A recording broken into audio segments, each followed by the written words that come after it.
Gets, जिनका नाम दुनिया में सबसे अमीर लोगों में से एक है, जिनका नाम दुनिया में सबसे अमीर लोगों में से आता है, उनका ये कहना है कि अगर उनके पास थोड़ा और समय होता, उनके पढ़ने की रफ्तार थोड़ा और तेज होती, पढ़ने की रफ्तार और ज़्यादा होती, तो वो अभी बहुत कुछ कर सकते थे। मतलब कि वो पढ़ाई को बढ़ावा दे रहे हैं, बोलते हैं कि अगर उनके पढ़ने की रफ्तार थोड़ा तेज होती तो और कुछ ज़्यादा कर सकते हैं। मतलब वो अभी तो दुनिया का सबसे अमीर आदमी है, लेकिन अगर उनके पढ़ने की रफ्तार और ज़्यादा होती तो अभी भी और बहुत कुछ कर सकते थे। तो अगर आप भी अपने पढ़ाई की रफ्तार को बढ़ाना चाहते हैं और कुछ तरीके जानना चाहते हैं कैसे किस माध्यम से अपने पढ़ाई की रफ्तार आप बढ़ा सकते हैं, यहाँ पर मैं आपको कुछ तरीके बताऊंगा जिनका आप इस्तेमाल करके बड़े आसान तरीके से अपने पढ़ाई की रफ्तार को आप आसानी से बढ़ा सकते हैं। तो तरीका जानने से पहले सबसे पहले हम ये जान लेते हैं कि आखिर हम क्यों स्पीड में नहीं पढ़ पाते हैं। आखिर क्या कारण है कि हमारी जो स्पीड है वो नॉर्मल है कि एवरेज रह जाती है, हम अच्छा खासा स्पीड पढ़ाई में नहीं ले पाते हैं और हम बस ऐसे 1 मिनट में 30 से 40 शब्द बस पढ़ पाते हैं। आखिर इसका क्या कारण है, क्या रीजन हो सकता है कि हमारी रफ्तार इतनी स्लो है। तो इसका सिर्फ एक ही मुख्य कारण है, मुख्य रीजन है, वो है फोकस ना होना। जी हाँ, जब अपने पढ़ाई में आपका कंसंट्रेट नहीं होगा, कंसंट्रेशन नहीं होगा, तो आप उसको अच्छे से नहीं पढ़ पाएंगे। इससे आप मान लीजिए पढ़ भी रहे हैं, आपकी नजरिया तो वहाँ पर है, लेकिन आपका जो ध्यान है, आपका जो मस्तिष्क, आपका जो माइंड है, वो कहीं और ही घूम रहा होगा। इससे आप जो तो आपकी जो रीडिंग है वो फास्ट नहीं हो सकती, इसलिए आपको कंसंट्रेट रहना पड़ेगा। इसलिए हम इसलिए नहीं पढ़ पाते कि हमारा जो कंसंट्रेशन है वो इधर उधर भटकता रहता है, हमारा जो ध्यान है वो इधर उधर भटकता है, तो इसकी वजह से हम तो फास्ट नहीं पढ़ पाते हैं। तो हम जान लेते हैं कि वो कौन से तरीके हैं जिनका इस्तेमाल करके आप बड़े आसान तरीके से अपनी पढ़ाई की रफ्तार को एवरेज से थोड़ा आप बढ़ा सकते हैं, अपनी पढ़ाई की रफ्तार को आप आसानी से बढ़ा सकते हैं। तो जो हमारा पहला तरीका है वो ये है कि आपको तो अगर अभी तक हमें ये सिखाया जाता है कि आप जब किसी बात को पढ़ें तो उसको आप बोल कर पढ़ें, क्योंकि बोल कर पढ़ने से वो बातें हमारे कानों तक जाती हैं, तो जिससे हमें ज़्यादा याद होता है। लेकिन ये गलत है। मैं आपको बताता हूँ, अगर आप बोल कर पढ़ते हैं उसमें तो आपका समय भी ज़्यादा लगता है, आपकी एनर्जी भी ज़्यादा खपत होती है। आप बोल कर बिल्कुल भी नहीं पढ़ना है। सबसे पहले आप इसको एक बार, आप जो मैं यहाँ पर दिखा रहा हूँ स्क्रीन पर, उसको आप एक बार बोल कर पढ़िए।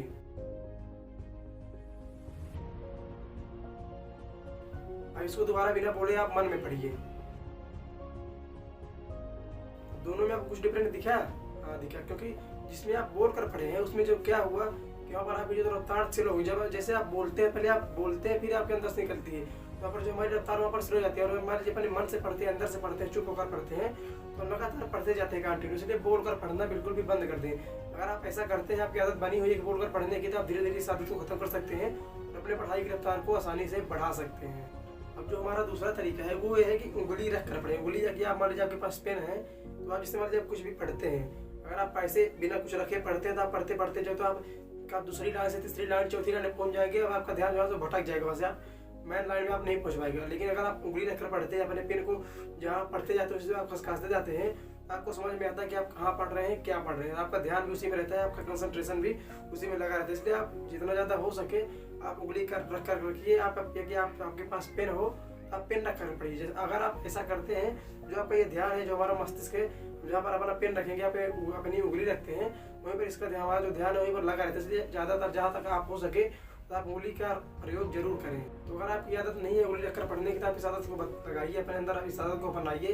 अगर आप ऐसा करते हैं तो आप देखेंगे कि 1 हफ्ते के 1 महीने के अंदर आपकी जो पढ़ने की रफ्तार है वो बहुत ही ज़्यादा बढ़ चुकी होगी। तो इस तरीके का इस्तेमाल जरूर करिए। और जो हमारा अगला तरीका वो ये है कि हाईलाइटर का इस्तेमाल जरूर करें इंपॉर्टेंट पॉइंट में। अब हाईलाइटर का इस्तेमाल कैसे करें, तो इससे मान लीजिए आप किसी इंपॉर्टेंट टॉपिक को पढ़ रहे हैं, वो जो टॉपिक इंपॉर्टेंट है उसमें कुछ और भी इंपॉर्टेंट होगा, तो अगर जब उसको एक बार ऐसे नॉर्मल पढ़ लेंगे, फिर आप चले जाएंगे, फिर जब दोबारा पढ़ेंगे तो आपको जो तो फिर से उसे पूरे टॉपिक को दोबारा फिर से पढ़ना पड़ेगा। लेकिन अगर आप हाईलाइटर का इस्तेमाल करते हैं तो जो आपको लगता है कि इंपॉर्टेंट है, तो आपको जो उसको हाईलाइट कर देंगे किसी हाईलाइटर से।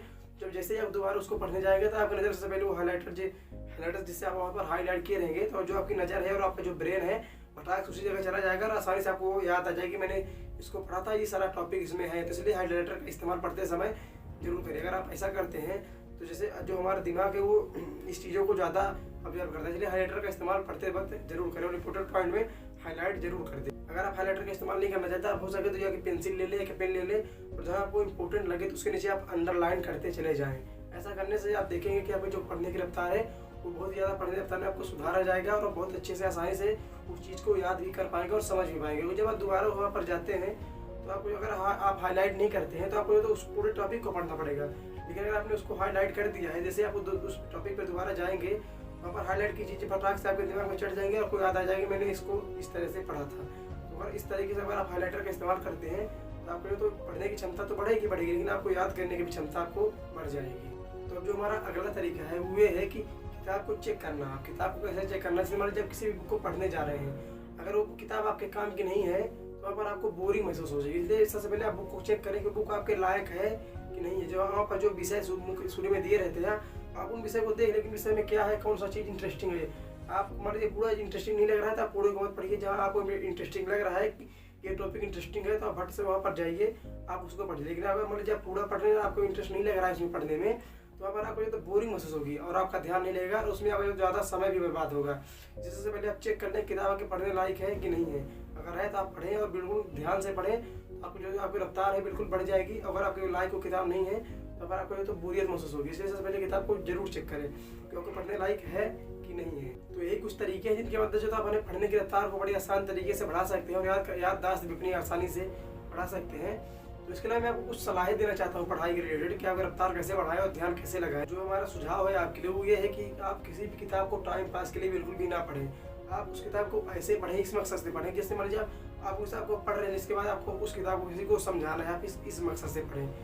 अगर आप उसको टाइम पास के लिए पढ़ेंगे तो आपका दिमाग है वो पहले समझ जाएगा कि हमें टाइम पास तो करना ही है। वहाँ पर आपको दिमाग आपका ध्यान में बिल्कुल भी नहीं जाएगा और आप उसको आसानी से नहीं पढ़ पाएंगे और आपका टाइम भी बर्बाद होगा। इसलिए पहले आप उस किताब को टाइम पास के लिए बिल्कुल भी ना पढ़ें। अगर आप उसको पढ़ेंगे तो आप समझ लें कि हमें इसको पढ़ने के बाद किसी को समझाना है। अगर आप ये सोचकर पढ़ते हैं तो आपका जो ब्रेन है वो अलर्ट हो जाएगा और बड़े ध्यान तरीके से आप उस किताब को पढ़ेंगे। तो आप इस तरीके का इस्तेमाल जरूर करिए। तो आई होप ये वीडियो आपको अच्छा लगा। अगर अच्छा लगता है वीडियो को लाइक करें, शेयर करें अपने दोस्तों के पास और इसी तरह की वीडियो पाने के लिए हमारे चैनल को सब्सक्राइब कर सकते हैं। धन्यवाद दोस्तों।